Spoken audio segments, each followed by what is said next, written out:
jurista Joaquim Jaime, ou Kim Jaime. Seja bem-vindo. Boa tarde, Horácio. Boa tarde, extensiva aos radiovintes e os companheiros do outro lado da linha. Também aqui um abraço especial a toda a equipa técnica responsável por esse sinal.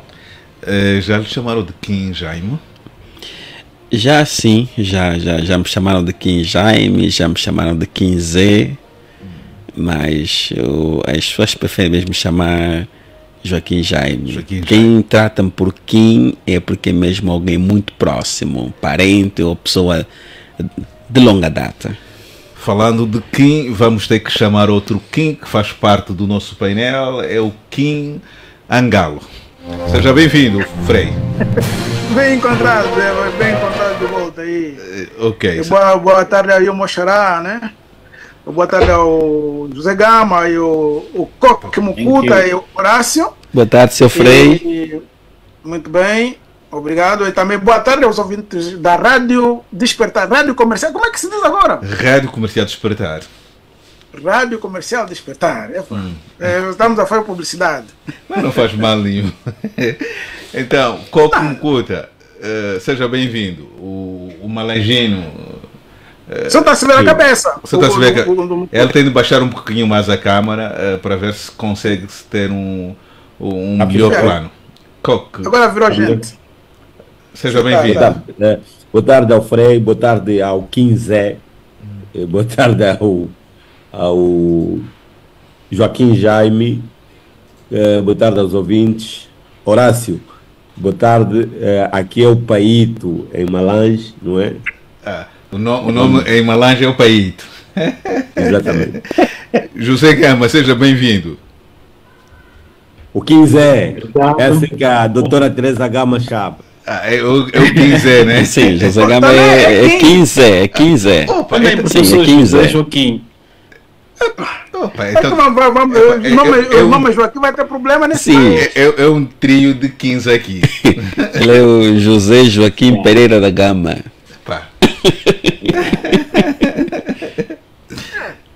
Epá. Gama, foste a última pessoa a ser convidada, a ser saudada, e começo por ti. O que é que andou a pensar? Tivemos ausentes na edição passada, então naturalmente o seu pensamento girou em muitos assuntos. Qual é o assunto que quer partilhar connosco? Bom, o primeiro assunto é a morte do Dr. Jonas Malheiro Savimba, ou melhor, a data que estamos a comemorar mais um dia da sua partida. Está a ser acompanhada pelo surgimento de livros que estão a ser lançados em Portugal, o primeiro do Dr. Rubens Zicato e hoje o do jornalista Xavier de Figueiredo, em que ele traz uma roupagem de Savimba, um lado que as pessoas não conhecem. Fala desse livro do conflito armado, que a dada altura o regime estava decidido em eliminar Savimba. Havia um general, João de Matos, que era contra a eliminação de Savimba, e a revelia do regime vai para a França se encontrar com os dirigentes da UNITA para ver uma solução negociada, isso no mês de dezembro, mas o regime já não queria, e meses depois Matos é exonerado do cargo. E ele também faz análises de que o regime elegeu Savimba para combater, mas este nunca respondeu na mesma proporção os combates, sobretudo os combates em termos de propaganda e diabolização, né? Nunca respondeu toda essa campanha que se fez contra ele, e deixou-se estar. Portanto, e também a fazer aqui uma análise das atividades que ocorreram à volta desta figura, o tratamento desigual que a mídia dá quando é herói do MPLA ou herói nacional como o Neto, há destaque, há referências, e Savimba, mesmo morto, continua a ser marginalizado. O regime procura matá-lo. Outro segundo tema é o repatriamento de Mangena, de Moçambique, para para Angola, numa altura em que as autoridades moçambicanas diziam que não iriam repatriar este cidadão. No mês de março do ano passado, temos aqui o Coque fez uma entrevista a um oficial do SIC e este dizia em off que não tinham interesse no Mangena e que não havia processos em Angola contra ele. E passado um ano estamos a ver aqui chuvas de processos contra o Mangena, contra a esposa. Foi usado um avião à disposição da casa do voo presidencial para buscar o Mangena em Moçambique. As autoridades moçambicanas alegam que é permanência ilegal no país. Quer dizer, só um ano depois é que deram conta que Mangena está em permanência ilegal, depois de terem dado casa, todas as condições necessárias. E por parte da Angola primeiro manda o Mangena ser repatriado, depois manda um avião e depois é que estão a trabalhar agora nos crimes que vão incriminar Mangenas, e isto fica-se com a percepção de que o governo não está a ir à procura de justiça à volta sobre este caso do Mangena que andou a difamar ou caluniar as autoridades, mas sim estão aqui na procura de retaliação e vingança contra este cidadão, independentemente das críticas. José Gama, há necessidade do Estado angolano ter uma postura de vingança e de perseguição de um cidadão? E aqui também há muitas divisões. Daqui a pouco vou partilhar isso temos aqui dois juristas que naturalmente terão as suas interpretações daquilo que estabelece a lei. Há alguma razão do Estado angolano perseguir um cidadão, no caso o Mangenas? Na fase inicial, Mangena depois começou a disparar contra tudo e todos, até nós que somos também ativistas, andou a disparar contra as nossas pessoas. Parece-me que o Mangena ou terá qualquer problema ou algum problema que precisa de um acompanhamento de um especialista, porque não é normal. Ele depois atacou também figuras moçambicanas, ministros, presidentes, e no fim implicou todo mundo. Numa fase inicial ele implicava o diretor adjunto do SIC Reciado como pessoa que dava cobertura aos barões da droga, mas no fim disparava contra todos. Qualquer pessoa ele atribuía ou dizia que estava envolvida no tráfico de droga, e as autoridades angolanas usaram estes dizeres dele para abrirem aí processos de calúnia e difamação. Já agora, como temos aqui o Nelson e o Jaime, poderíamos entender como é que fica aqui o princípio da territorialidade, né? Tendo em conta que o Mangenas cometeu as tais ilicitudes de difamação em território moçambicano e o Código Penal diz que a pessoa deve ser julgada ou condenada, julgada sobretudo no local ou na área geográfica onde o crime aconteceu, embora que também tudo o que ele falou, o impacto foi virado para os fóruns angolanos, né? É uma análise também que gostaríamos de ver aqui esclarecida por parte dos nossos juristas, que é essa questão do local onde foi praticado o crime, e ele agora vai ser julgado ou processado num outro território que é Angola. Eu vou passar a palavra ao Coque antes de ouvir o comentário do Dr. Jaime e do Dr. Custódio. Coque, das autoridades moçambicanas já se sabe um posicionamento oficial sobre a deportação do nosso compatriota Mangena. Por parte do governo angolano, silêncio absoluto. O SIC não se pronuncia, o Ministério Público também mantém-se em silêncio, a Presidência da República não se fala. Mas nas redes sociais multiplicam-se as informações em volta deste caso. Eu não sei se é este assunto que andou a pensar ou tem um outro que marcou as suas reflexões nos últimos dias. Coque, seja bem-vindo, mais uma vez. Horácio, obrigado. E obrigado a oportunidade, porque vou ter que sair do programa por alguns instantes. Tenho um chamamento da minha empresa nos Estados Unidos, tenho que responder agora.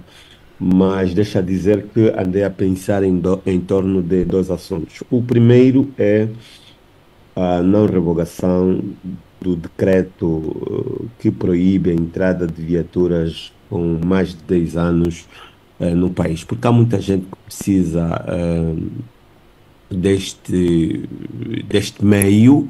Há pessoas com salários mínimos que poderiam adquirir estes carros, mas infelizmente não conseguem porque por conta de um negócio no passado do general Coplipa e o general Dino, em 2010 foi proibida a entrada de carros usados. E de lá para cá, em 2023, alteraram a medida mais um ano, mas a situação, quer dizer, não melhorou, né? Porque o que eu entendo é que o que devia se fazer era melhorar a expensão, a Direção Nacional de Aviação e Trânsito devia ser mais exigente, porque existem carros com mais de 10 anos usados na Europa que ainda se encontram em bom estado de uso. Então aqui provavelmente daria algum jeito. O meu carro, o carro que eu uso, está em piores condições destes carros que muitos deles estão proibidos de entrar.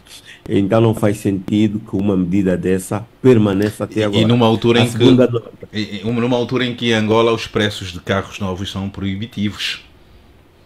Exatamente, quase que as pessoas não têm condições para comprar, para adquirirem um carro novo, né? A não ser que sejam as pessoas que vão se beneficiando do erário público, daí conseguem alguma brecha para a aquisição destes carros. A segunda nota que eu andei a pensar é em torno do mercantilismo político. Eu estou a chamar isto por causa de muitas formações políticas. Eu sei que algumas, por exemplo, vão pagando pessoas que atacam outras figuras nas redes sociais por conta de algum pagamento que recebem. Por exemplo, a Assembleia Nacional paga o grupo parlamentar do MPLA, paga o grupo parlamentar do PRS, paga o grupo parlamentar da UNITA. Estes grupos parlamentares têm pessoas, não é? Quase todos eles têm pessoas que são pagos para fazerem opinião. Mas esse dinheiro, eles não são funcionários da Assembleia Nacional. Esse dinheiro não se consegue justificar como tal. E então, para mim, são pessoas que são financiadas como os sofistas no passado para fazerem determinadas defesas. Só que logo na primeira esquina, quando não houver dinheiro, são estas pessoas que vão contra estes partidos. Para mim é mau, não é? Devia-se evitar este mercantilismo político que vai se promovendo nas redes sociais. Isso não tem a ver também com o estado de pobreza hoje? Quase todos nós vivemos no último ponto do cinto, apertando, face também aquilo que é o próprio estado económico das famílias. Não será a razão da falta de alguma moral, da falta de algum comprometimento com os nossos compromissos? Não, mas as estruturas políticas muito sérias como estas que estamos a falar não deviam permitir isto. Não deviam permitir. Porque acaba sendo mesmo um banditismo dentro do espaço virtual. Muitas das vezes as pessoas inventam até teorias para poderem defender as suas causas, né? Por causa do pagamento. Eu vejo muita gente, eu acho que o Horácio vê textos muito falsos contra o presidente da UNITA, da Alberto Costa Júnior. A maioria destas pessoas são pagas para fazerem aqueles textos. O inverso também acontece. Existem pessoas que são pagas nos grupos parlamentares para prestarem esse mau trabalho. Tá vendo? Então, eu acho que devia-se fazer evitar que estas pessoas, né, fossem criadas com esta finalidade. Este é o meu entendimento, Horácio. Agora vais me dar. Olha, eu gostava tanto de falar de Mangena, tenho uma posição sobre ela, mas vai levar muito tempo. Eu tenho que fechar este assunto do Mangena. Entrevistei um amigo do Mangena que falou hoje sobre esta situação, então tenho que fechar, porque às 18 horas. Às 18 horas tem o noticiário da Voz da América. Vamos contar consigo ainda ao longo desta edição. Muito obrigado por esse comentário inicial. Dr. Jaime, foram desafiados a comentar e a ver aqui alguma legalidade sobre esta detenção a partir de Moçambique, e depois o seu consequente envio a Angola do nosso compatriota Mangenas.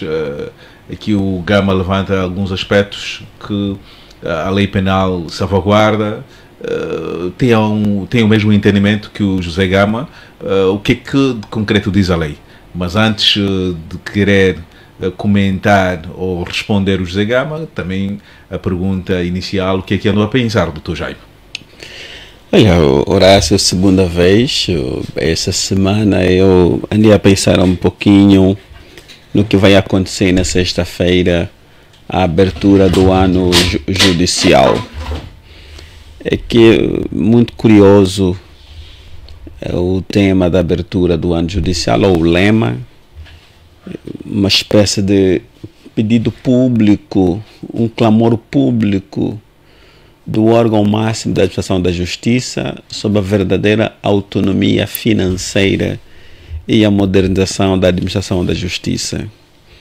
A Constituição prevê, já em 2010, desde 2010 melhor, a autonomia administrativa e financeira dos órgãos judiciais, ou judiciários melhor.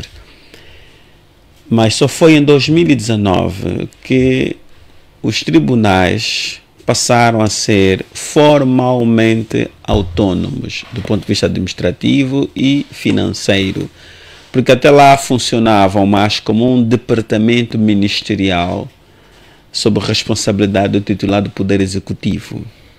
Passados 4 anos, os tribunais continuam a clamar pela autonomia financeira. Pelo que temos estado a ver, nem todos os juízes trabalham com a dignidade que a profissão exige e o nível de responsabilidade que pesa sobre os seus ombros. Nós temos juízes a andarem de culpa-pata e, em muitos casos, o juiz está na boleia do arguido, está na boleia do réu. O doutor não estará a exagerar. Não estou a exagerar. Nós temos magistrados que vivem de modo indigno pela dimensão das suas responsabilidades.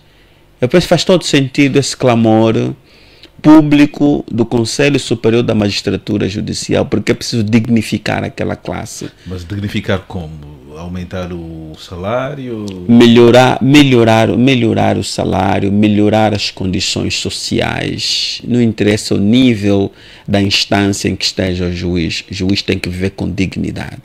Porque um juiz que não tem dignidade, um juiz que passa fome, um juiz que anda de culpa-pata, acha que é um juiz vulnerável. Temos juízes que passam fome, doutor. Temos juízes que passam fome, que andam de culpa-pata, juízes que andam de táxi com processos na pasta, ele está no táxi. Olha para o perigo. Isso é verdade. Temos que procurar dignificar esta classe.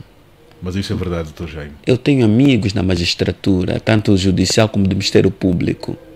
Tenho amigos e a gente conversa. Mas qual a consequência direta desta realidade em que os juízes vivem, principalmente esses da primeira instância?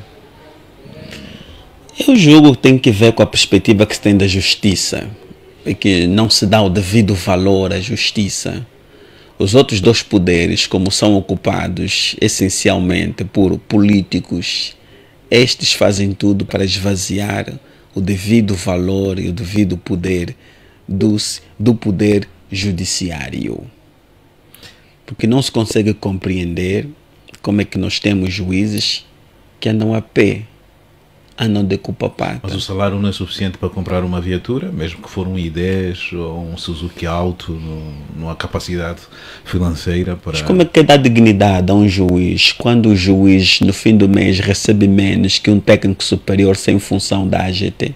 Quanto é que um juiz ganha já agora? Quanto é que um juiz ganha, doutor Jaime? Nós temos juiz a ganhar 800 mil kwanzas. 800 mil? Sim, ganha menos que um operário em Portugal. 800 mil kwanzas, estamos a falar, se tivermos que... 900, ao câmbio atual, aí 900 e tal euros. Não, mas é o câmbio da rua, que normalmente para mim é... Assim, 800 euros ali. Abaixo de 800 euros. Sim, um juiz. Numa altura em que nós estamos a falar que estamos no combate à corrupção. Como é que os maiores sujeitos da concretização dessa agenda vivem na indigência? Por isso é que a luta para se chegar aos tribunais superiores, onde há algum conforto. Aí há algum conforto. Por isso é que a luta para chegar até aí, aos tribunais superiores, onde há algum conforto. Em qualquer parte do mundo, o juiz é um sujeito respeitado. Tal como nós víamos antigamente, os professores e os enfermeiros eram pessoas de respeito. O juiz é essa pessoa. E eu digo que faz todo sentido o lema, que é um clamor público. Mas o juiz não tem direito a greve. Lhe é vedada a possibilidade de decretar greve, tal como acontece com os efetivos das Forças Armadas e da Polícia. Esses estão proibidos por lei de fazerem greve. Os juízes lhe é dada, portanto, a Constituição deve atribuir esse direito de greve aos juízes. Por que os juízes não reclamam essa condição de alguma pobreza, de alguma indigência? Eu penso que o lema da abertura do ano judiciário é uma reclamação pública. E repara, a mesma reclamação está a fazer a Assembleia Nacional. A Assembleia Nacional, nessa altura, está a rever a lei que aprova o seu regimento interno para chamar a si também maior autonomia financeira, a Assembleia Nacional. Não, mas, Horácio, sim, desculpa lá, Frei. Se o juiz tiver que fazer greve, então um dia vamos esperar a greve do próprio governo, o governo fazer greve. E não se esqueça que teremos uma greve geral no mês de março. O João Lourenço vai liderar a greve? Não, são os funcionários públicos, pelo menos a... Não, a questão é essa, por exemplo, digamos assim, a coisa aquilo que disse aí o Moxará é mesmo sério, é verdade. Nós já tivemos aí caso de um tribunal que não conseguiu fazer nada porque não tem impressora nem papel. Porque qual é o que é importante, digamos, isso não é meu argumento, mas é do setor. Da magistratura também depende a implementação da democracia.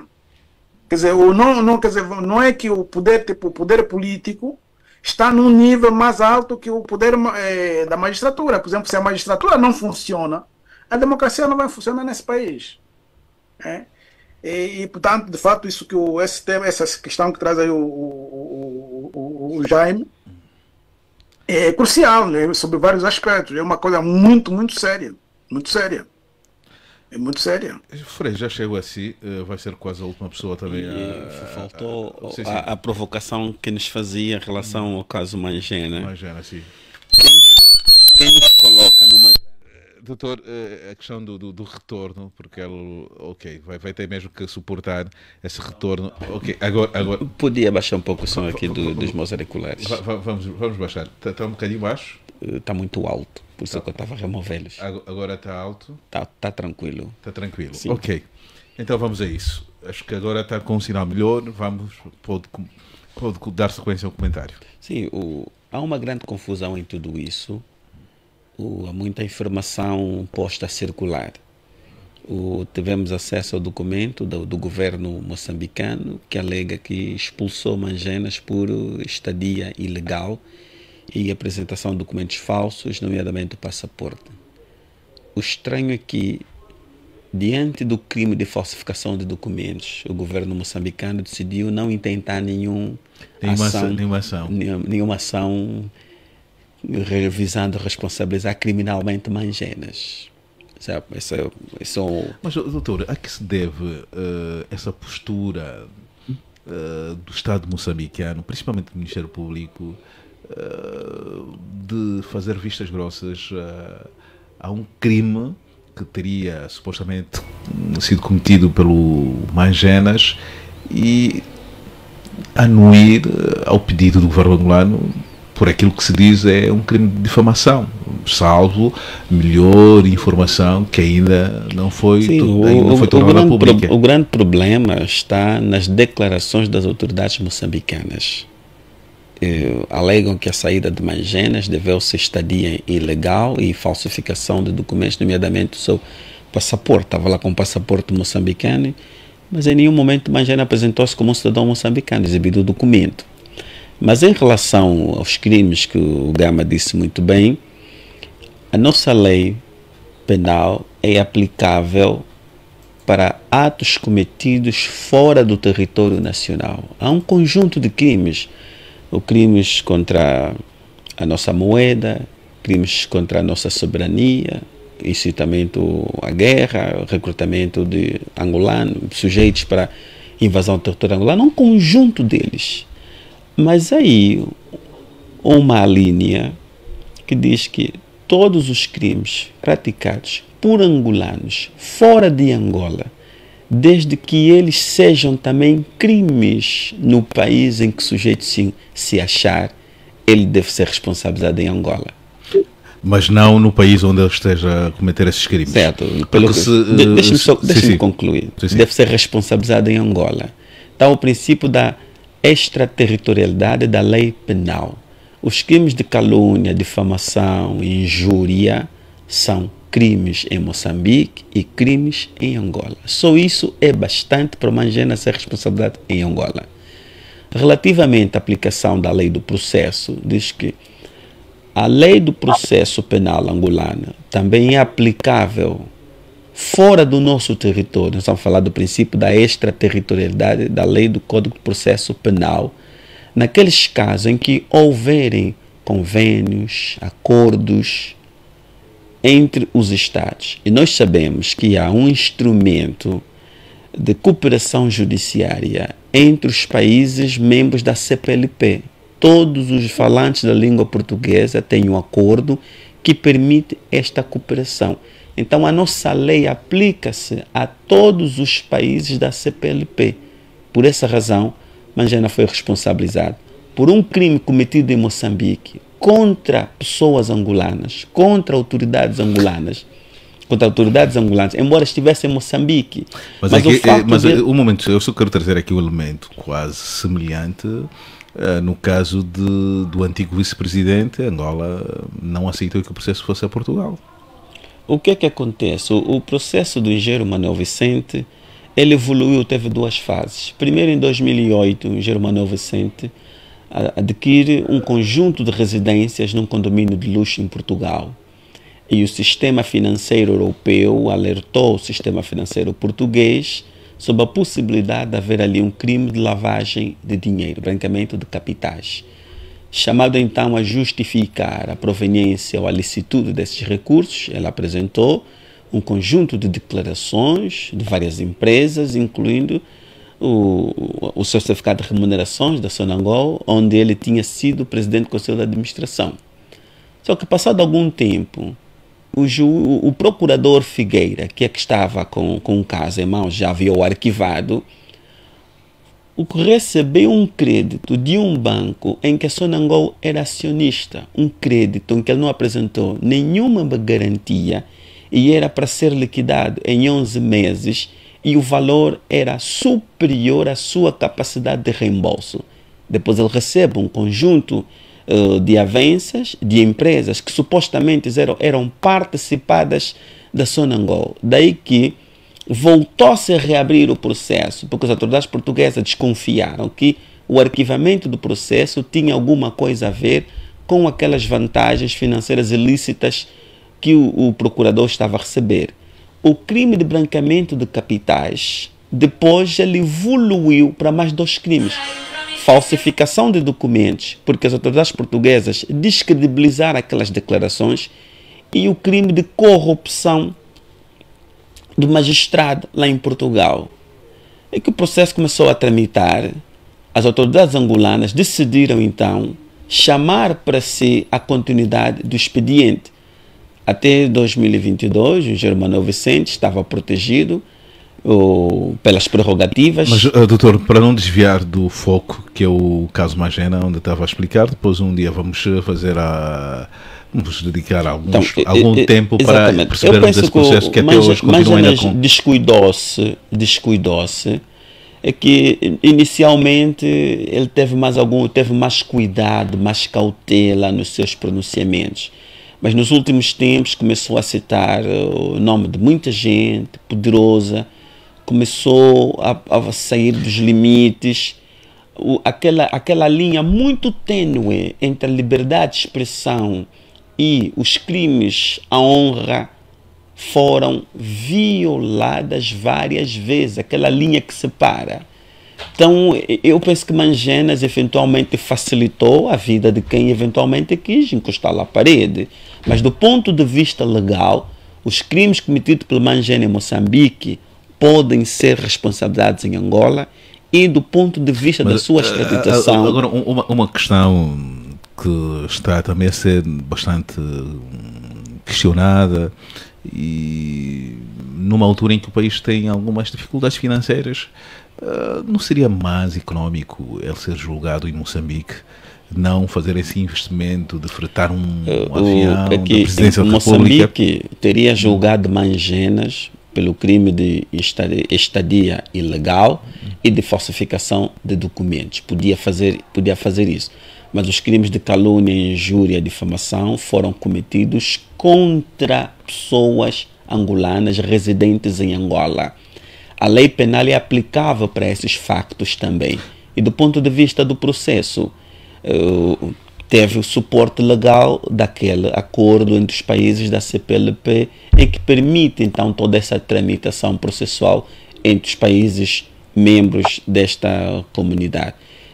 A essa altura nós também não temos muita informação, nós estamos a dizer isso com base na informação disponível, na análise que fazemos dos factos, vamos aguardar que as uma autoridades... informação bastante sintetizada e bastante filtrada que está a ser colocada na praça pública. Mas há factos que podem ser aferidos.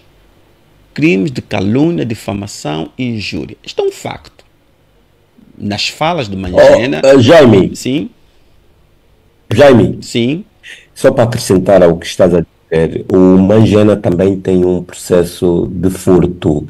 Antes dele sair aqui, e aquela entrevista que o Gama estava a dizer, que eu fiz ao porta-voz do SIC na altura, ele falava de um processo, não é? Não, até parece que foi o porta-voz da Procuradoria-Geral da República, falava de um processo de furto que o Mangena tem, e ao facto também, nesta altura, de estarem a juntar todas aquelas personalidades que o Mangena andou a citar para compilarem várias acusações, não é? Todas elas estão a juntar para formar, e quando eles apresentarem, vão apresentar com base nas acusações destas pessoas que ele foi citando. Era só para acrescentar o dado que você estava concluindo. Exatamente. Agora é para concluir, porque depois precisamos passar a palavra ao doutor Custódio e ao Frei Angalo, que ainda não fizeram os seus pontos de entrada para a edição de hoje. Sim, já para concluir,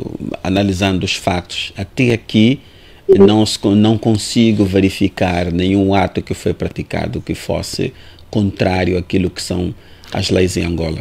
Muito obrigado. Doutor Custódio, seja bem-vindo. Foi citado, foi desafiado pelo Gama para então fazer um enquadramento jurídico a todo este processo do Mangena, que começou um novo capítulo desde domingo, à altura em que Mangena foi deportado para o nosso país. Verdade, mas antes de... Bom, primeiro eu quero saudá-los a todos, faz 2 semanas que não mantemos contactos, né? Então eu saúdo a todos de um modo geral, né? É um prazer poder estar de volta sempre. Bom, antes de abordar a questão que tem a ver com o desafio que o José Gama colocou, deixa-me só tentar abordar aqui algo que me chamou a atenção ao longo desta última semana, né? Acho que todos deram-se conta de que foi divulgado agora pela Economist Intelligence Unit, né, da revista Economist, um novo índice de democracia de 2024, portanto uma análise que aborda o índice de percepção de democracia a todos os países. São mais de 167 países e a revista The Economist apresenta aí quatro critérios que são levados para classificar os países: democracia plena, imperfeita, regimes híbridos e também regimes autoritários.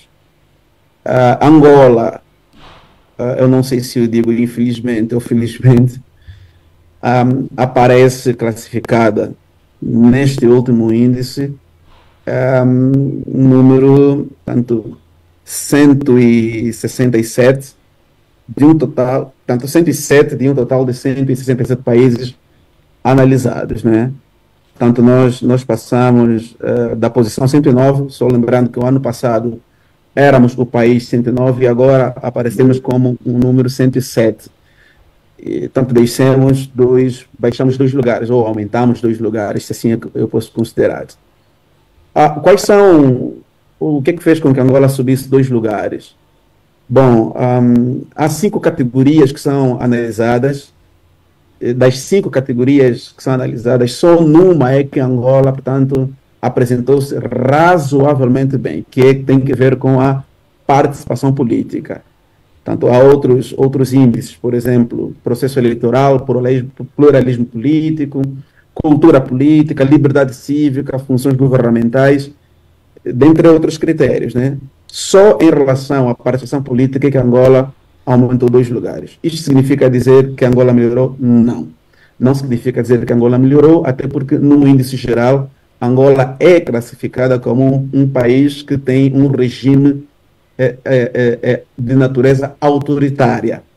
O regime de natureza autoritária, de acordo com os critérios estabelecidos, é aquele em que inexiste ou, em certa medida, as questões que têm a ver com pluralismo político, enfim, as questões democráticas são severamente limitadas.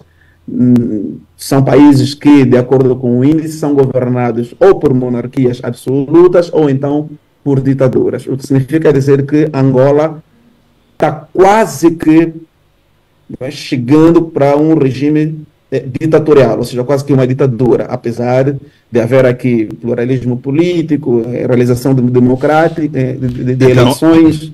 Ando a refletir sobre esse assunto. Agora, doutor Jean, a refletir sobre a questão da regressão. Sobre o desafio colocado pelo José Gama. Só para concluir o raciocínio, deixa-me só agora tentar abordar aqui a questão que tem a ver com o Mangenas, né? Eu vou mais na esteira daquilo que o doutor Jaime já abordou. Os crimes que são cometidos no estrangeiro em função do princípio da extraterritorialidade podem, naturalmente, dependendo do caso, serem passíveis de serem responsabilizados no país onde o crime foi cometido, né?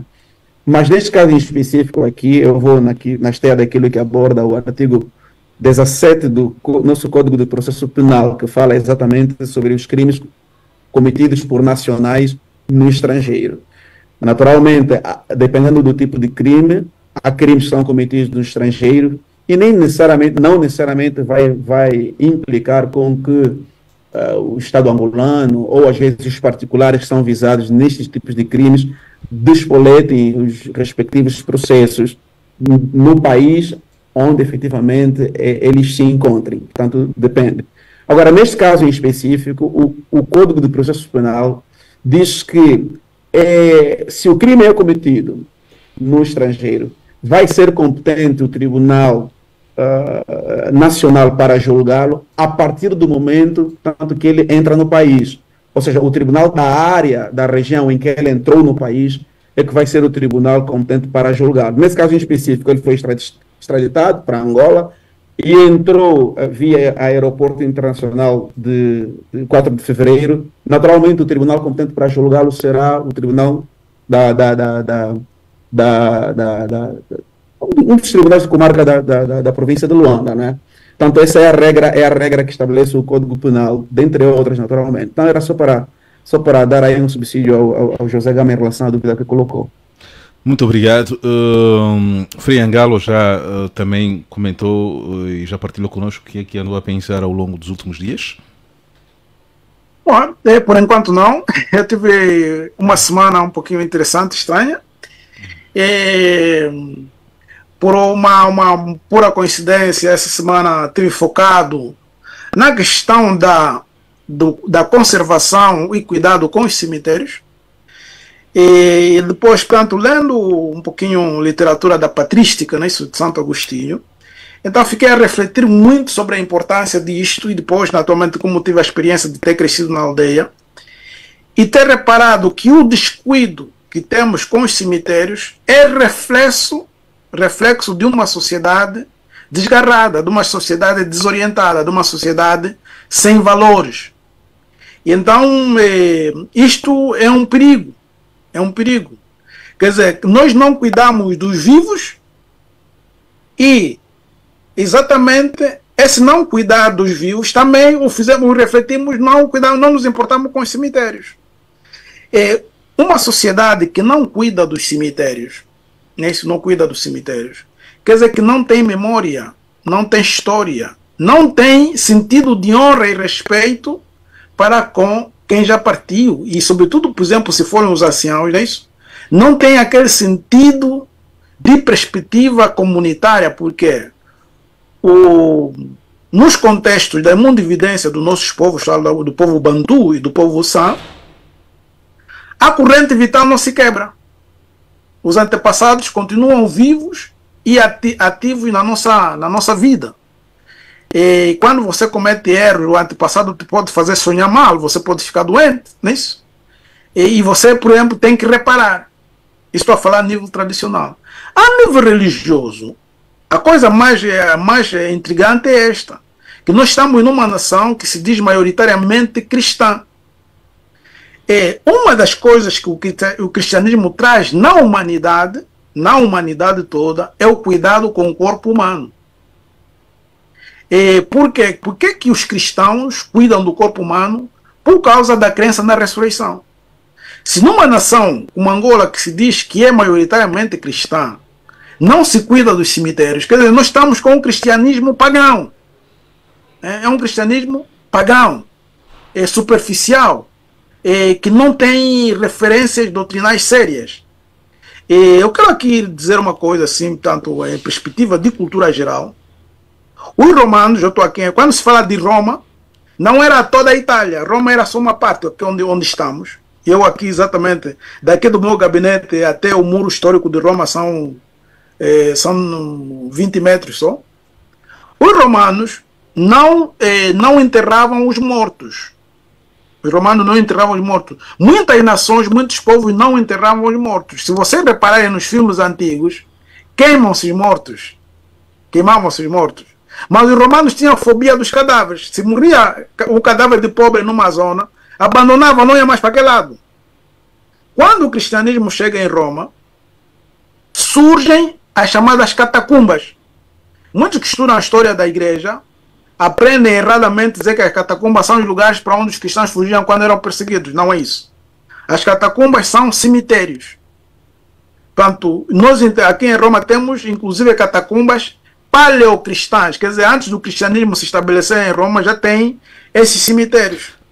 Frei, eu agradecia que fosse mais sintético, porque vamos entrar já no tema. Sim, vou terminar já isso para dizer, portanto, que nós, nos nossos povos em Angola, temos que rever bem, temos que prestar atenção. Este fato de não se tomar conta dos cemitérios é sintomático e é negativo. Muito obrigado. Termino rápido. Sim, para terminar mesmo. Outro assunto que me preocupa é a maneira como os serviços de imigração estrangeiros tratam dos estrangeiros. O repatriamento das pessoas deve ser escrupulosamente feito dentro dos padrões éticos e morais e não colocar, como chama isso, chapas que tive em Angola ilegalmente. Aquilo é uma violação aos direitos humanos. Angola é um país africano e não deve entrar no delírio das direitas europeias e americanas de ódio aos imigrantes. Ok, muito obrigado. Aquilo é delírio irresponsável. Delírio irresponsável. Frei, agora vamos um desafio que coloco aqui à mesa para os nossos convidados. Vamos entrar no principal tema desta edição. Vamos falar da economia de Angola, a situação das famílias angolanas, que perspectiva e saídas. Esse tema foi proposto pelo Frei Angalo. É com quem vou começar.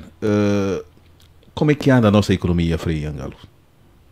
Péssima, muito mal. Não tem economia. O país não tem economia. E a situação das famílias cada dia é mais grave. E o pior de tudo é que a nível político não existe um debate político a sério. Os partidos de oposição simplesmente parece que desapareceram e não estão focados nesse problema. E como se criou uma mentalidade de dependência ao governo, a própria sociedade está como que anestesiada à espera de um Messias para vir tirá-la da desgraça. Portanto, a situação das famílias está catastrófica. E para piorar, em alguns lugares de Angola, as chuvas, mais do que ajudar, estão a prejudicar. Por exemplo, aí o meu mano aí do Kwanza Sul testemunha nesses dias há uma parte do Sumbe, onde a chuva foi derrubar, derrubou casas e destruiu lavras. E aquilo vai redundar em fome.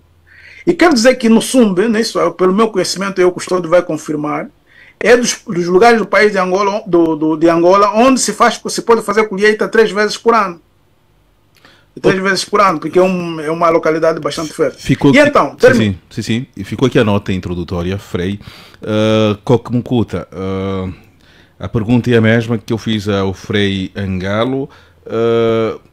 Coque, o quanto andamos em termos económicos? Quanto andamos? Andamos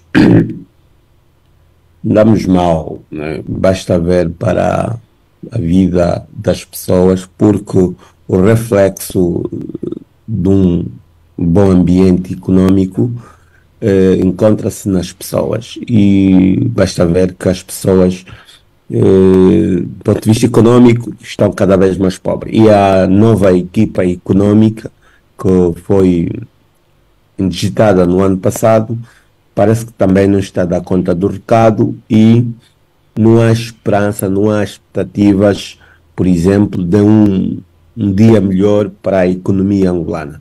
Existem muitos parâmetros que podiam se medir, que podiam se alternar, mas dentre eles existem fatores internos e externos. Parece que para os fatores externos, por exemplo, aqui a questão do câmbio, a situação cambial, é muito difícil de perceber o que é que o nosso governo pensa em torno disto.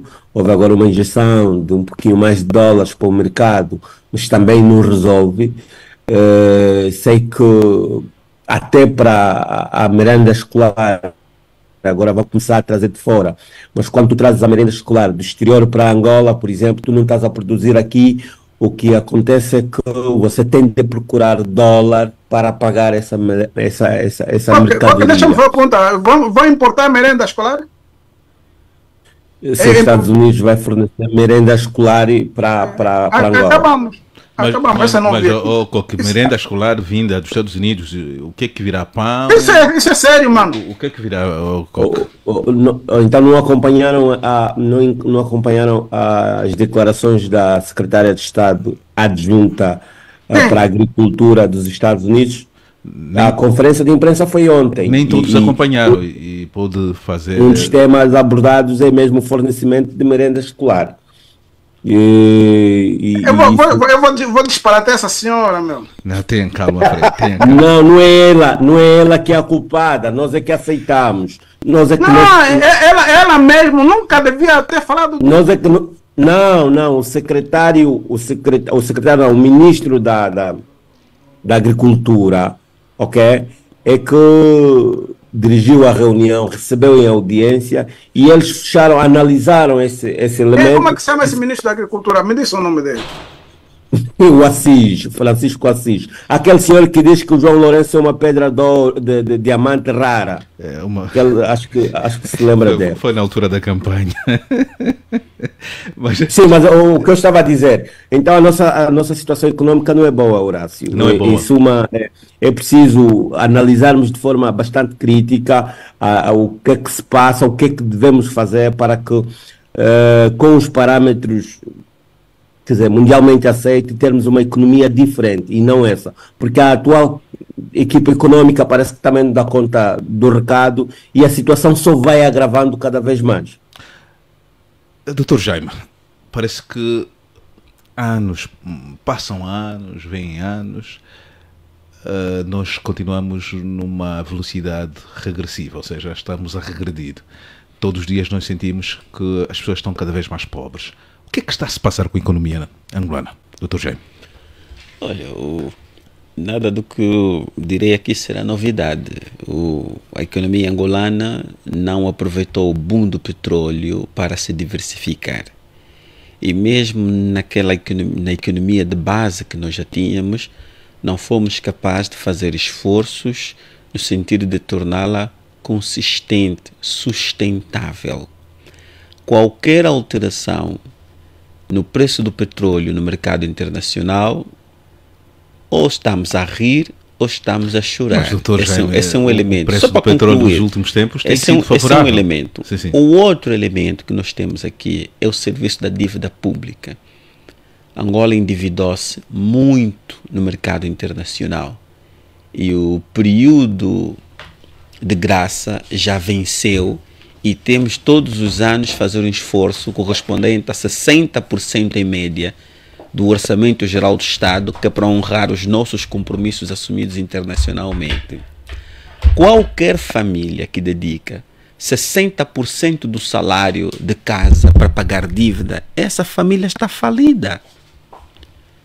E repara que o ambiente de negócios em Angola, apesar de todo o esforço que está sendo feito, apesar de toda a diplomacia econômica do Sr. Presidente da República, ainda não está em condições de se tornar num elemento de atratividade para o investimento estrangeiro direto. Para piorar, nós não somos os únicos que estão a fazer diplomacia econômica. Há países que estão a fazer diplomacia econômica, já têm infraestruturas muito bem avançadas, estão a fazer reformas com resultados melhores do que os nossos, e o investidor escolhe qual mercado lhe oferece, para além dos retornos, essa componente financeira, mas há outras que são muito importantes para a segurança do investidor, a segurança jurídica, a estabilidade das instituições.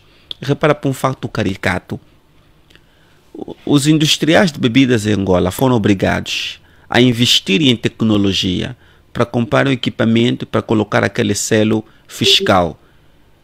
4 dias depois, surge o nosso ministro do Comércio e Indústria a dar 60 dias para que todas as fábricas de bebidas que embalam, que as bebidas vendas em embalagens de plástico, pudessem reconverter as suas indústrias. Caso não conseguissem fazer, tinham que encerrar as linhas de produção, com o risco de colocar 4.200 pessoas por desemprego.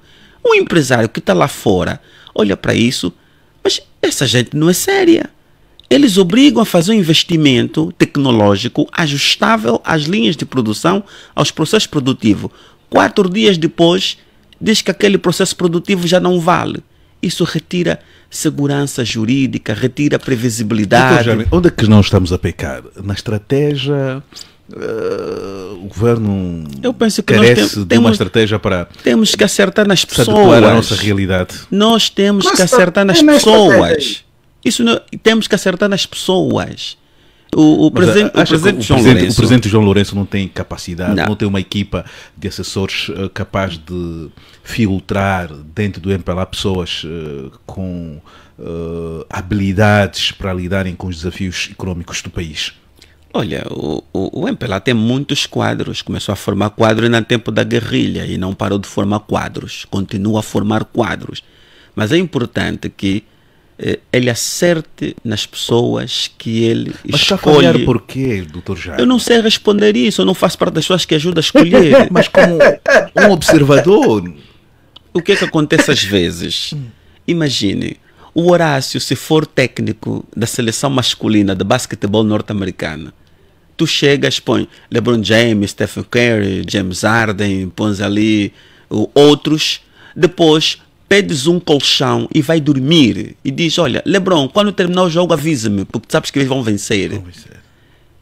Se fores analisado com base no teu desempenho enquanto selecionador da equipa masculina de basquete norte-americana, as pessoas vão errar. Uma coisa é ter sucesso no setor financeiro, que é o setor que mais cresce em Angola, que é o setor que mais ganha dinheiro em Angola. Mas isso depois acho que vamos ter que um dia abordar essa questão. Olha, nós temos que desfinanciarizar a nossa economia. Acho que nós temos que reconhecer. Sim. Temos que reconhecer que o MPLA não está conseguindo formar personalidades importantes, é isso. Que está a formar, eu não sei se está a formar, pois o MPLA também está rasca em termos de quadros, repare. Mas tem muitos quadros, Frei. Tem muita Tem muitos quadros. Tem muita gente que foi à escola, meu caro. Muita gente que foi à escola. Tem muita gente competente. Nós temos angolanos que vão lá fora, se dão bem, estão na liderança de muitos negócios. Eu penso que sim. Eu estou aqui. O que eu quero dizer, por exemplo, é esse aspecto que tocou, né, isso do investimento, mas é que nós fizemos também investimento real. Não estamos a investir naquela coisa mais importante que é a instrução, a educação. Esse é um pormenor importante. Mesmo em termos de quadros, por exemplo, o MPLA não tem muito quadro. É preciso ver, por exemplo, você tira Falcão, mete Esteves, depois gira sempre no mesmo brincalhões, tá? Mas aqui não haverá também um problema da incapacidade da gestão dos quadros que o MPLA tem, porque se tivermos que olhar em termos de quantidade... num aspecto, embora eu não subscrevo o aspecto incapacidade, mas o departamento de quadros, que andou a fazer um inventário muito grande sobre os militantes, perfis e tudo isso, tem que alargar o conjunto de pessoas que coloca à disposição de quem tem o poder de decidir. Porque com a economia não se improvisa, não se fazem experimentos. Ou você escolhe a pessoa certa para acertar, ou vai continuar a errar. Eu penso que o que nós temos aqui é acertar na pessoa certa, que tem uma visão macroeconômica realista, sem estar preso a dogmas ideológicos, porque economia é ação humana, é todos os dias. Eu não posso ficar preso a uma perspectiva ideológica para definir política econômica. E outro aspecto que é importante é que as ferramentas de avaliação de desempenho têm que existir. Como é que eu avalio um ministro? Como é que eu avalio um secretário de Estado? Como é que eu avalio o conselho de administração de uma empresa? Pelas entrevistas que dá? Pelo lobby que tem com a imprensa? Não. Ele, quando é nomeado, tem um caderno de encargos. E eu tenho que ser capaz de montar uma equipa. Quem deveria dar esse caderno de encargo? Esse caderno de encargo é dado pelo titular do Poder Executivo. Todos os anos é aprovado o Orçamento Geral do Estado, que é o principal instrumento de gestão pública que nós temos. Podemos concluir que o Presidente da República não tem dado o caderno de encargo aos seus auxiliares? É que decidir é um processo muito complexo e tens que ter muita informação real. Se o sujeito que participa do processo de tomada de decisão não te colocar a informação certa sobre a mesa, induz-te a erro, engana-te. Quando você gerou... Está a querer dizer que o Presidente da República tem sido enganado? Então, olha, essa medida que foi tomada relativamente à indústria de bebidas, isso aqui, se o Presidente fosse informado que o processo de reconversão de uma indústria leva no mínimo 4 anos, ele teria desautorizado o despacho do seu ministro. É que certamente alguém disse-lhe que 60 dias era tempo suficiente para um indivíduo desmontar a linha de produção, colocá-la ao lixo, contratar uma empresa especialista em processos produtivos, redesenhar o layout, sugerir alterações de construção civil na fábrica, ir no país de origem, na Europa, Estados Unidos ou na Ásia, encomenda, porque as fábricas não estão na bancada à espera de cliente, elas são fabricadas por encomenda. Doutor Jaime, obrigado. Se o Presidente tivesse a informação real, certamente ele teria desautorizado. O ministro teria sido sacrificado. José Gama. Não diria isso, mas ele teria desautorizado. José Gama. Não, mas ele é chefe do governo mesmo, está aí mesmo responsável, daí preciso destacar isso. José Gama, a nossa economia parece que está numa perspectiva não cresce. Continuamos, como se diz, a regredir e todos os anos as pessoas ficam mais pobres e os nossos salários cada vez mais insuficientes para darem respostas às necessidades que uma família precisa para se manter, para sobreviver durante 30 dias. Correto. Nós em 2019 estávamos com uma inflação com taxa de 17% e hoje está 20%, está a subir. Isso quer dizer que o poder de compra do angolano tem estado a subir. E depois, se olharmos para os salários, continuamos com o salário mínimo 36 mil kwanzas, contra a proposta dos sindicatos, que é de cerca de 240 ou 260 mil por mês. E nos outros países, quando estamos assim com essas taxas de inflação, o salário das pessoas também deve subir ou ser ajustado em conformidade com a taxa da inflação. E em Angola não tem acontecido isso, quer dizer que o angolano continua mais pobre. Depois nós temos cerca de 80% da nossa população a viver nas zonas rurais, e são nas zonas rurais onde nós encontramos mais pobreza. Quer dizer que nós temos quase não, a maior parte da nossa população, que são os cerca de 35 milhões de habitantes, a estarem na linha da pobreza. E estando eles na linha da pobreza e havendo desemprego na ordem dos 29% em termos de taxa, quer dizer que temos um país que, na prática, não está a produzir. Temos um país onde a sua população é pobre, e a riqueza de um país está justamente no poder de força e compra da população. Mas, então, quando nós temos... Gama, o problema da nossa economia é uma questão de estratégia. O que é que está a acontecer que nós não conseguimos dar passos sólidos para termos uma economia mais ou menos, uma economia saudável? Qual a dificuldade que o país tem? Nós para o ano vamos completar 50 anos de MPLA. E o MPLA, quando chegou ao poder, ou quando estavam aqui os portugueses, nós tínhamos uma economia diversificada.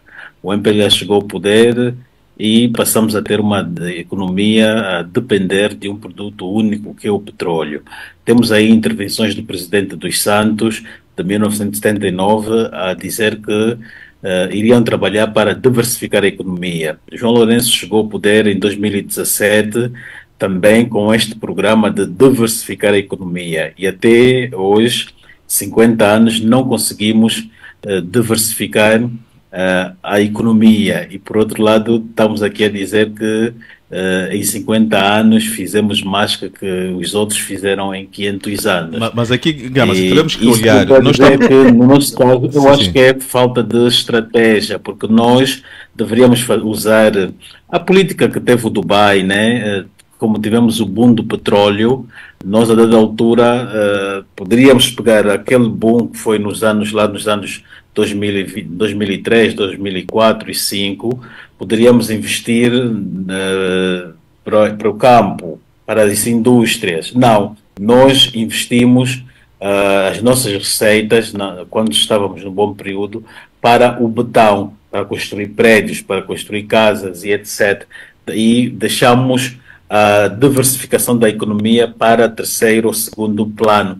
Daí, para concluir e dizer que foi falha de estratégia. Nós priorizamos o betão ao invés da diversificação da economia. Deveríamos ter feito aquilo que o Dubai fez. O Dubai teve uma política a longo prazo e nós não, tivemos uma política a curto prazo, porque teríamos eleições e queríamos mostrar obras e trabalho que estávamos a fazer.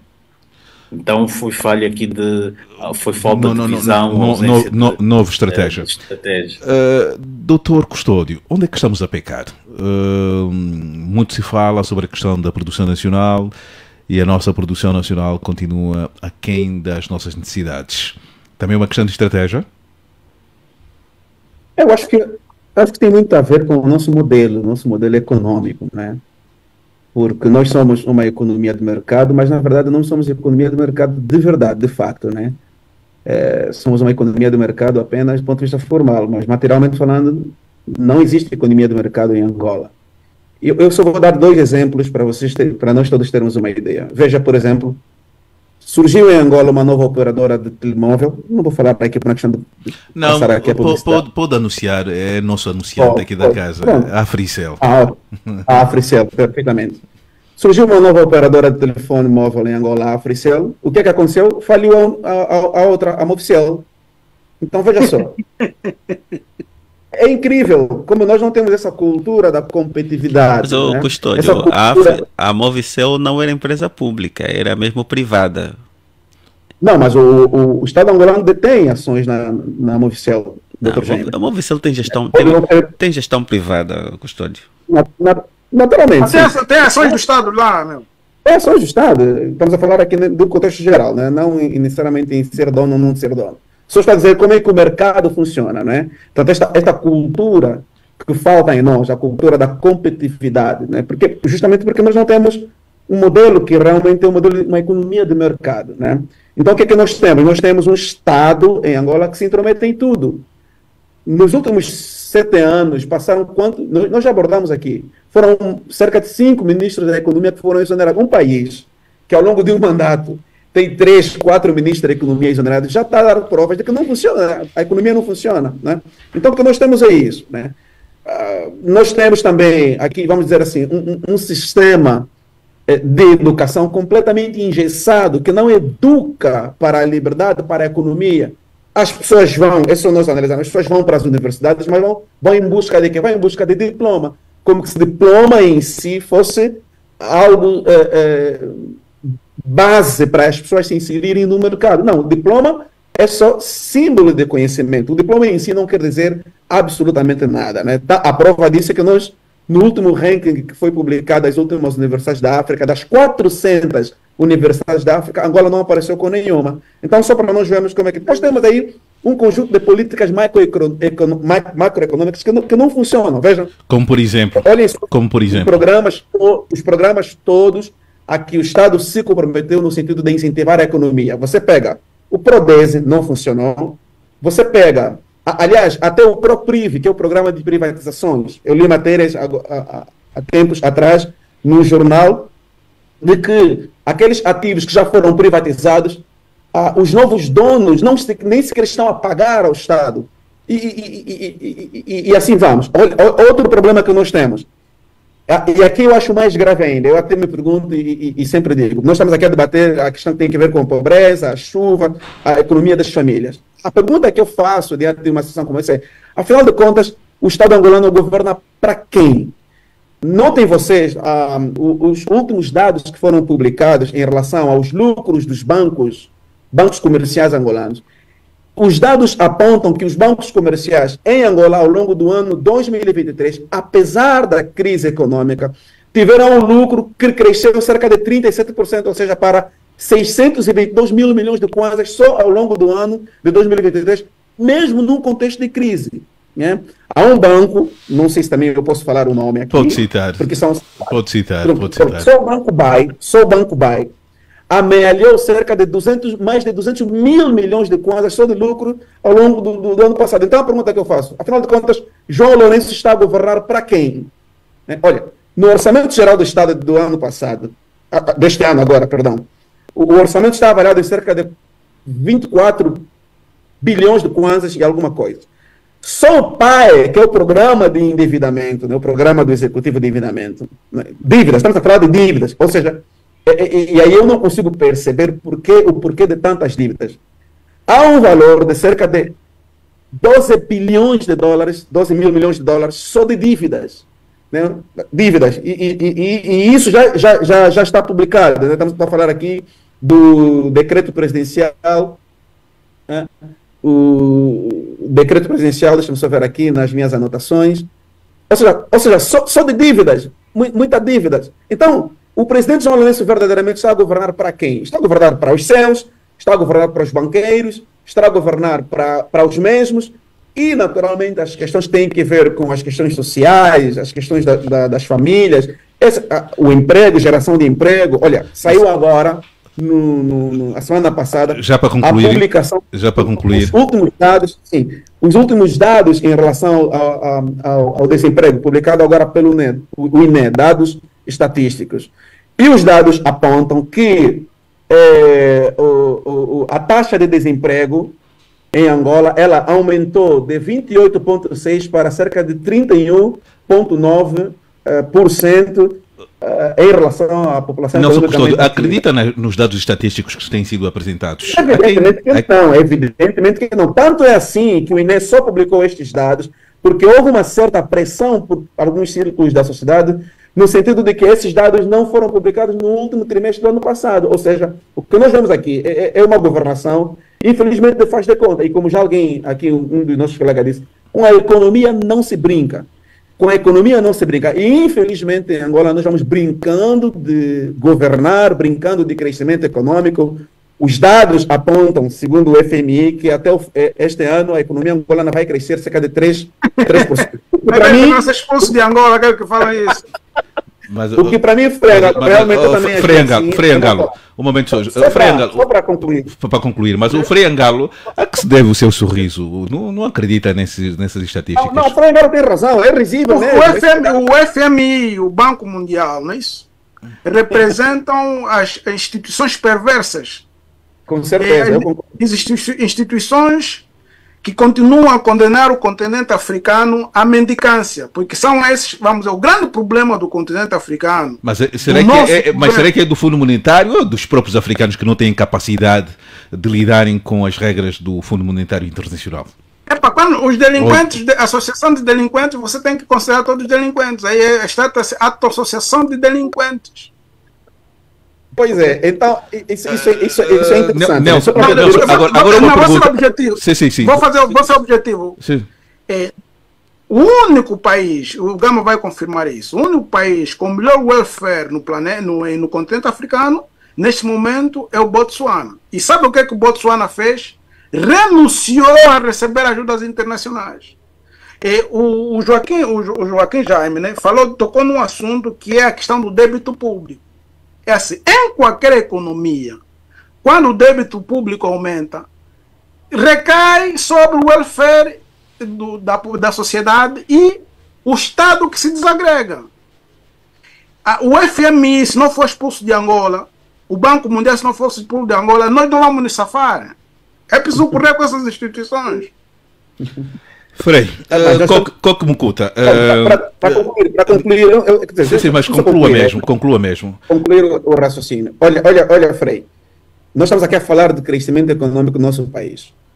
Dados apontam, este ano, no ano 2024, das 20 maiores economias do mundo, as 20 economias do mundo que mais crescerão, 10 delas são de países africanos. A título de exemplo, o Níger vai crescer 11% esse ano, Senegal 8,2%. Líbia, 7,9%. Ruanda, 7,9%. Líbia, 7,9%. Por incrível que pareça, né? É o petróleo e gás. Aqui temos que rever o conceito de crescimento, então. Mas crescimento assim é que? Não. Recording in progress. É um país falido, meu. Não. Frei Angalo, não confundamos aqui desenvolvimento econômico com crescimento econômico, são coisas distintas, tá? Ok, ainda me explica só a diferença entre crescimento econômico e desenvolvimento econômico. Crescimento econômico é aumento do PIB, é isto. Assim, você aumenta o PIB e vai ficar desgraçado. Frei, aí estás a falar de desenvolvimento econômico, são coisas diferentes, tá? É só para ter ideia. Mas, agora, o que acontece? A nossa região... Eu prefiro... Então nós queremos aqui desenvolvimento econômico. Pode não crescer, desenvolva só. Olhem só o paradoxo em relação à nossa região.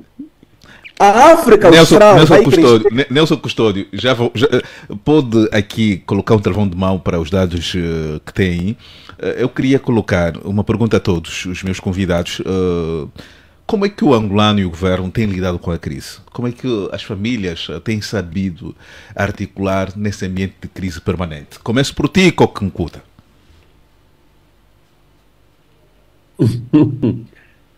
Horácio, a última entrevista que fiz ao Dino Matroce, ele disse que no tempo do presidente José Eduardo Santos, sabiam que estavam a fazer boas coisas, mas no final de tudo,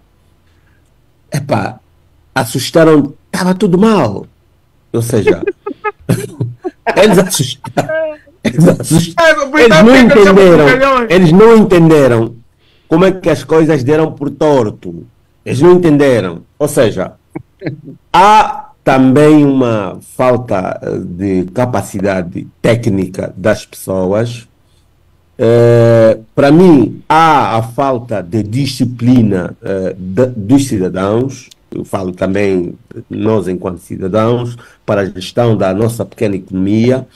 Há a falta de disciplina do governo e de muitas organizações, por exemplo, que podiam ensinar como poupar dinheiro. Mais do que isso, Horácio, há uma má fé, porque o Estado muitas das vezes promove a pobreza. O Estado permite que o cidadão construa uma casa e depois o Estado vem partir. O cidadão tira o seu pouco, ok, que tinha e depois fica sem nada.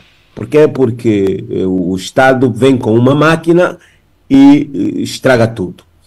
Além disto, Horácio, eu percebo também que há um grau de vaidade das pessoas que são indigitadas para dirigirem. Mas um grau de o vaidade país. por quê? Muitas das vezes, por exemplo, ele até conhece os dotes do Dr. Jaime. Ele conhece, ele sabe que o Jaime é capaz de o ajudar, ok? Mas ele não permite que o Jaime, não é, possa prestar esse auxílio, por exemplo, a ele. Isto é um grau muito elevado. Eu tenho colegas que hoje Tem que ser estão do partido. no escalão mais alto possível do país, que, depois do presidente, eles estão aí.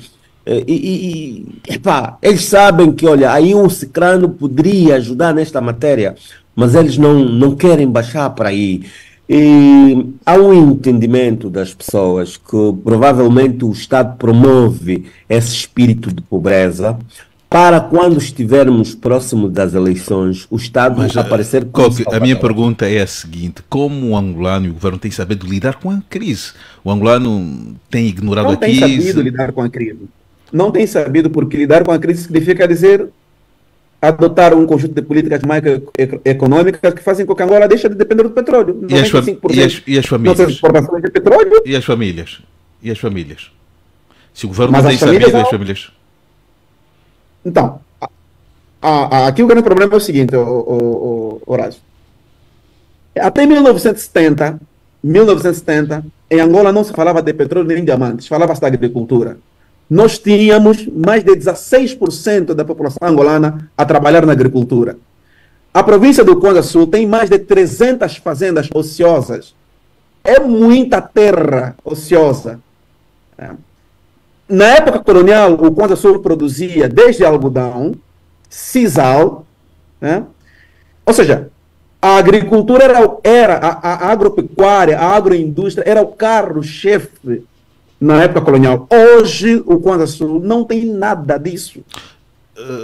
Doutor Jaime... Aqui, quando fala das famílias, é colocar essas famílias a trabalhar na agricultura. Todavia, é preciso gerar competitividade, gerar valor agregado, porque hoje ninguém vai trabalhar Nelson Custódio para ganhar 25, 30 mil kwanzas. Não faz o menor sentido, né?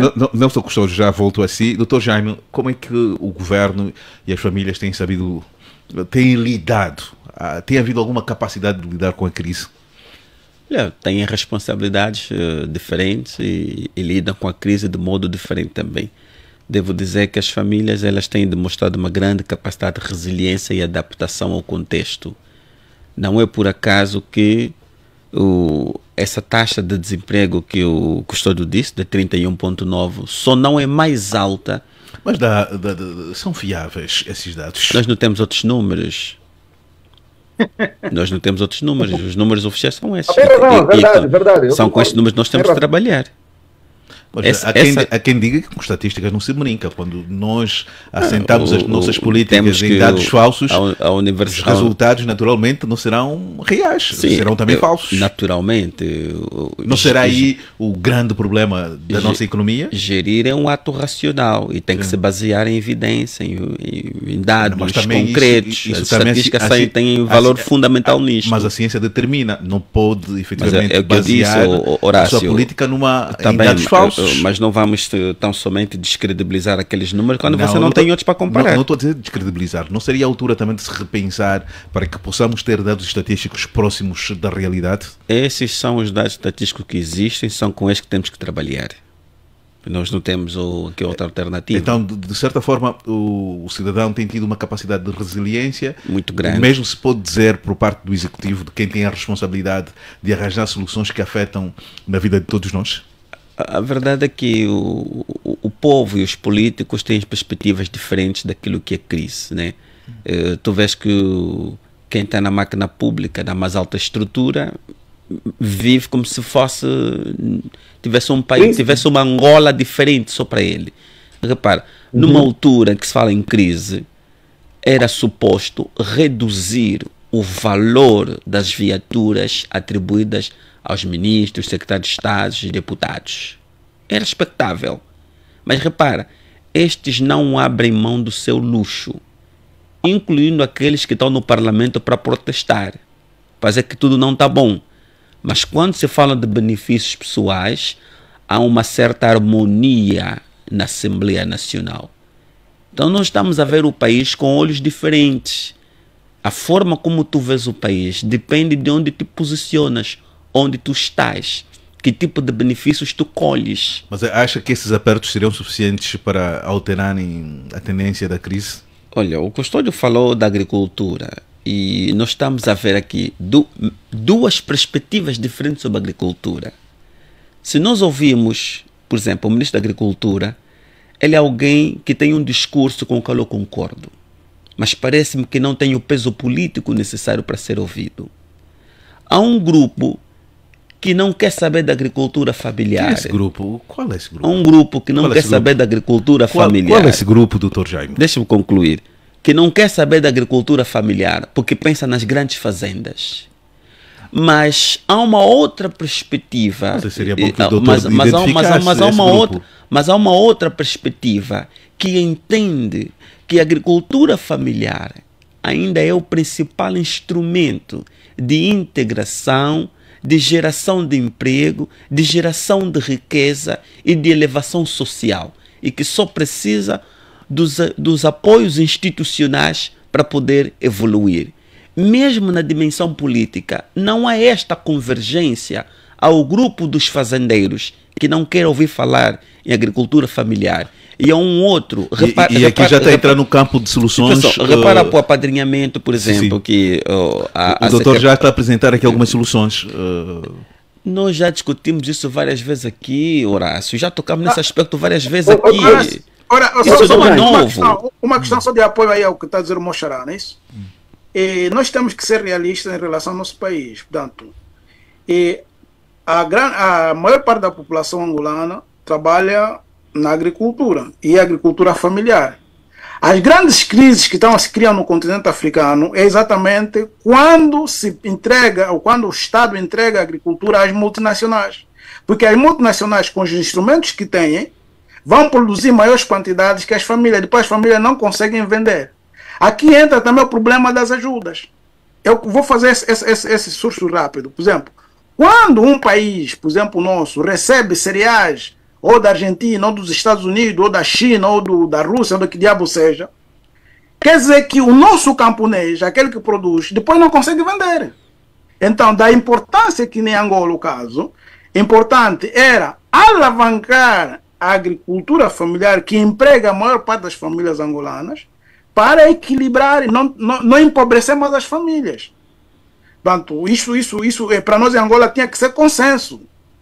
Eu não sei, o Moxará aí, o Jaime. Sim. Pode ser também doutor do coisa, esse pode ser doutor da venda da jinguba e bombom. Porque as nossas mamães que nos mandam para as universidades aí. Sim. É jinguba e bombom. Mas deixa eu só doutor Custódio já voltou assim. Essa rodada o doutor Custódio já falou. Doutor Jaime, só para concluir, então já está a apresentar aqui a solução. A solução passa necessariamente a olhar de forma diferente, investirmos na agricultura. E eu não falo só por ser um elemento teórico. Tenho memória. Quando nós alcançamos aquela primeira paz de 92, o país vivia uma grande crise. Quem salvou esse país foi a agricultura familiar. E a agricultura familiar voltou a salvar esse país depois dos acordos de Lusaka, houve um certo abrandamento nas hostilidades. A agricultura familiar voltou a ser chamada, ela mais uma vez chamou o país. Se for ver a nível do Orçamento Geral do Estado... Mas como investir nessa agricultura familiar, Dr. Jaime? Governar é uma questão de sensibilidade. Você tem que ser sensível à agricultura familiar. E há alguém no Executivo que é muito sensível à agricultura familiar. Quem é essa pessoa? Que é o Ministro da Agricultura. Mas Ele só não tem... Se ele está ali, como é que ele não consegue? Não basta estar, tens que ter o apoio e o peso político necessário para as suas ideias. Por que ele não se demite? Epa, não me pergunte, que eu não sei responder isso. mas está provado. Olha, vais aqui no mercado do 30. Quantas fazendas abastecem o mercado do 30? É a agricultura familiar que abastece o mercado do 30. Os bois que vêm um pouco por todo o país não são dos grandes fazendeiros. É da pastoria familiar. Vais aqui na Funda. Quem abastece de hortaliças aqui o mercado do 30 é aquela agricultura familiar, daquela mamãe iletrada que tem enxada. Mas ainda assim mãos, continuamos a investir grandes dinheiros na importação, um peso de 50 quilos na cabeça e anda 4 quilômetros porque com a chuva com o papata não entra na lavra dela. É essa tia responsável pelo tomate que comemos, pela alface. É aquela tia. Essa tia, ela nem sequer está à espera do dinheiro do Estado. Ela só quer... Dr. Jaime, será que quem está no governo, o titular do Poder Executivo, não tem ouvidos? Vou-te contar um segredo. Vou-te contar um segredo. Mas é entre nós mesmo. É público. Quando se chega no cadeirão do presidente João Lourenço, tu te tornas surdo, cego E mudo. e sem tato. Não, mudo não. Mudo ele tem falado. Tudo. O que tu olha, o que tu vês depende da perspectiva daqueles que te comandam. O que tu lês depende da vontade daquele que te coloca para sobre a mesa. E a pergunta, quem está a nos ouvir em casa, Dr. Jaime, quem nos ouve em casa, então, se o presidente João Lourenço é o titular do Poder Executivo... Horácio, não interrompa, senão o pensamento fica pelo caminho. Estás a ver? É que tudo que o presidente João Lourenço lê, ouve e vê é a vontade daquele pessoal que está à volta dele. Quem são essas pessoas que estão à volta dele? Você conhece as pessoas? Não vou dizer aqui os nomes. Mas cita pelo menos 3 ou 4. Quando se é líder é assim. Vou dar um exemplo concreto. Ah, mas isso não é ser líder, pá. Naquela posição, tu te tornas num sujeito capturado. Então, porque as tuas decisões dependem sempre dos pareceres. Daí que é importante acertar nas pessoas. Se não se acerta... É difícil. Daí que é importante acertar nas pessoas. Porque quando você tem pessoas à tua volta que querem usar o facto de estar ao teu lado apenas para seus benefícios pessoais, todos nós temos seus interesses, né? Mas apenas por seus benefícios pessoais, sempre que te trazem uma proposta para alguma coisa, eles se antecipam, tiram dividendos, fecham o circuito e só eles tiram benefício daquilo. Às vezes governar não é só uma questão de competência. Você tem que acertar nas pessoas. Mas, Jaime, que você escolheu. Não quero com esse discurso irresponsabilizar o Presidente da República, né? Olha, eu falo disso porque eu conheço um pouco a estrutura de poder, estás a ver?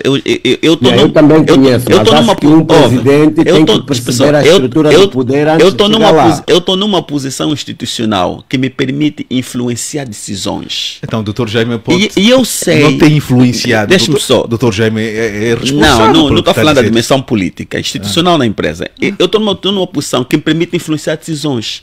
Daí que eu coloco uma pressão sobre mim mesmo, que tudo aquilo que eu digo para o meu líder tem que ser correto. Porque se eu der uma ideia e eu sou alguém com alguma credibilidade, o meu líder vai tomar nota e vai implementar. E eu posso induzi-lo a erro. E eu não posso fazer isso. É o que está acontecendo. É o que acontece muitas vezes. O presidente não estava preparado para aquele lugar. Não é que não está preparado. O ofício tem estas armadilhas. Quando se é presidente, você é um dependente. Mas quem vai lá alertar sobre essas armadilhas? Quem vai lá alertar sobre essas armadilhas? Ouça uma coisa. O presidente sabe o que está a acontecer hoje no Kwanza Cubango? Vai saber por via do relatório. Por exemplo, no Kwanza Norte choveu. A ponte foi a vida. A ponte sobre o rio Mucoso.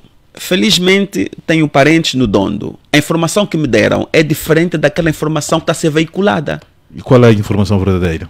Aquela ponte, construída no período colonial, aquela base, havia um conjunto de pedras que estavam ali para proteger a base da ponte. Essas pedras foram sendo retiradas no período seco, foram sendo comercializadas. Esse é um aspecto. O outro aspecto aqui, transformou-se a zona do rio Mucoso como local para a extração de areia. O que é que aconteceu? Começou-se a remover, começou-se a fragilizar a base. E qual é o relator que chegou à mesa do presidente ou que está a ser dito? Não, toda a culpa é da chuva. A chuva assumiu a culpa toda. Coitada da chuva que não consegue se defender. Aí a ponte do rio Capacala, fez uma eternidade para ser reposta. A ponte do rio Capacala. Errou-se nas manilhas, lá para baixo. A passagem d'água estava estreita e não compensou o volume d'água que vem do rio Capacala. Ok. E você só tem essas informações mas do povo. É ali onde porque os serviços de inteligência entrariam ali. Mas, José Gama, estávamos a falar muito sobre a questão da agricultura. A África do Sul é dos países daqui da nossa região muito forte na agricultura e pelo que eu vejo e pela informação que tenho por pessoas que residem na África do Sul, a taxa de câmbio na África do Sul é estável, os preços são estáveis. Qual é o segredo, José Gama?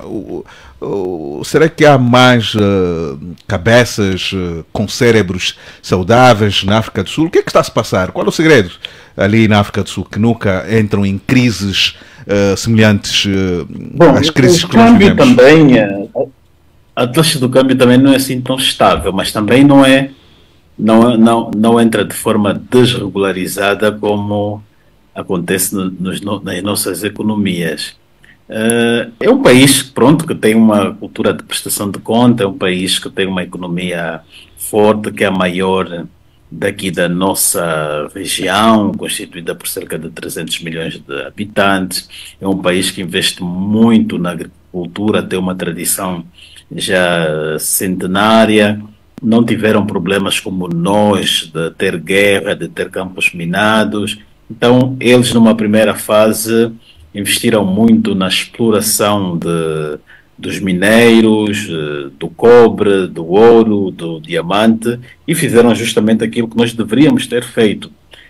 E os fundos destes bens investiram fortemente para a agricultura, e a agricultura hoje tornou-se na atividade primária do povo sul-africano.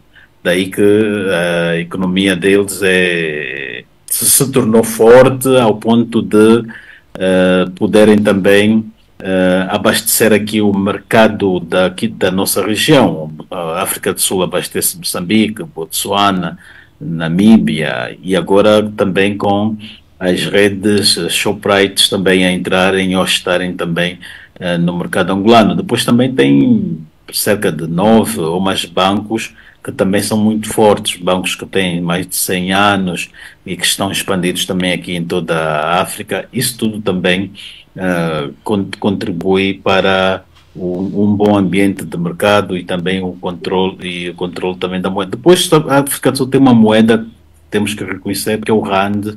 O Rand é considerado também uma divisa e não dá para comparar com o Kwanza, e a única moeda daqui da nossa região comparada ao Rand e até que é mais forte é o Pula do Botsuana.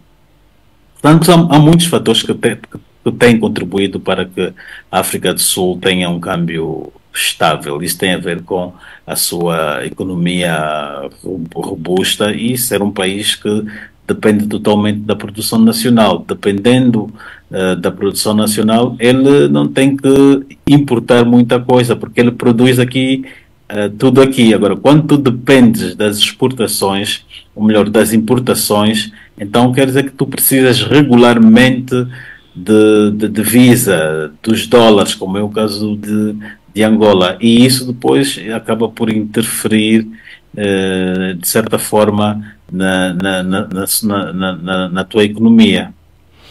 E não conseguimos beber da experiência sul-africana, Gama. Não precisamos copiar o que a África do Sul faz melhor em relação ao nosso país?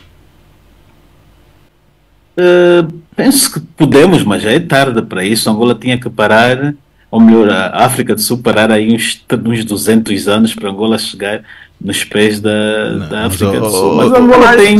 Se a África do Sul é muito avante, por exemplo, nós temos que ver o caso do Botsuana. O caso do Botsuana é recente. A história da África do Sul é muito particular, mas a história do Botsuana é recente.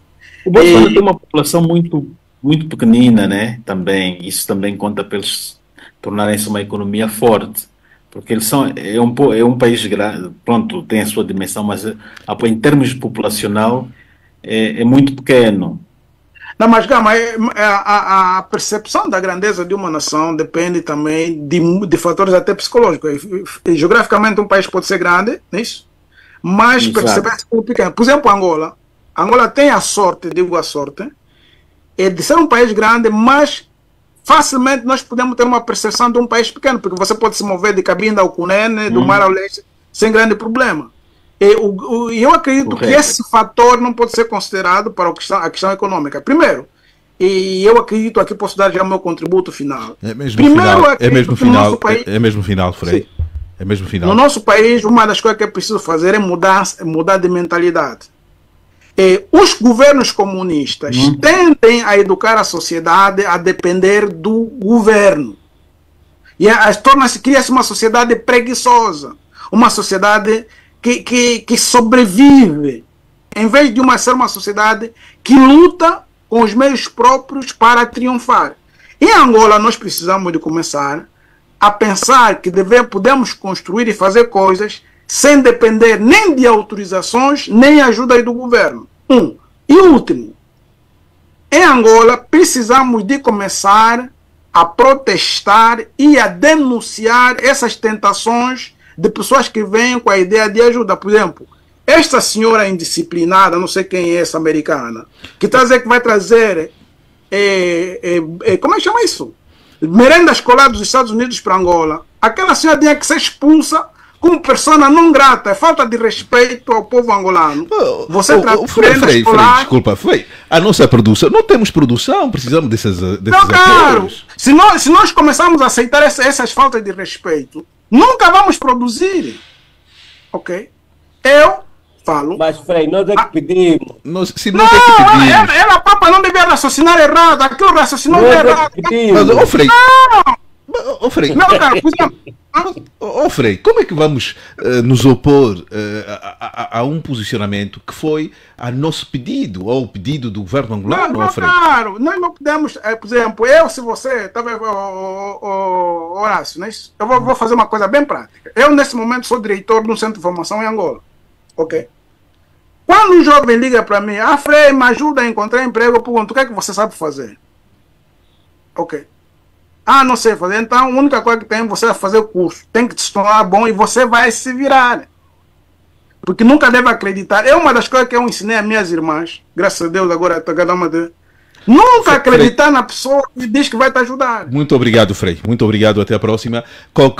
30 segundos para podermos fechar nesse tema que nós falamos sobre a economia e soluções que podemos encontrar para o problema, como se diz, problema que estamos com ele. Eu acho que é preciso mesmo começar a pensar um pouquinho fora da caixa, é preciso disciplinar, é preciso pensar que nós não precisamos, muitas das vezes, depender da estrutura governativa para nos darmos bem e começar a empreender, começar a inovar, não é? Porque também a realização do país acaba sendo realização individual, cada um de nós, né?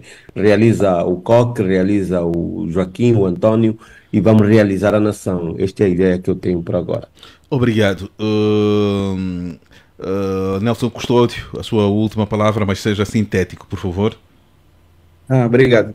Bom, eu... Recording stopped. Queria dizer o seguinte, assim, eu acho que para mudarmos o cenário em Angola, eu acho que é preciso que nós... É preciso apostar na mão de obra qualificada, porque a nossa mão de obra ela é barata, ela não agrega valor em relação àquilo que são os desafios que o país precisa. é só vermos os setores estratégicos da economia em Angola são majoritariamente ocupados por estrangeiros que vêm para cá, ganham milhões e milhões em detrimento, às vezes, da qualificação e da valorização da mão de obra local, nacional.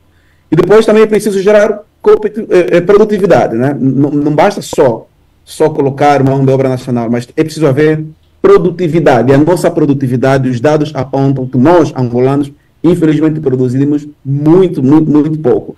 Outra questão para mim que é importante para finalizar é a questão do nosso ambiente de negócios em Angola.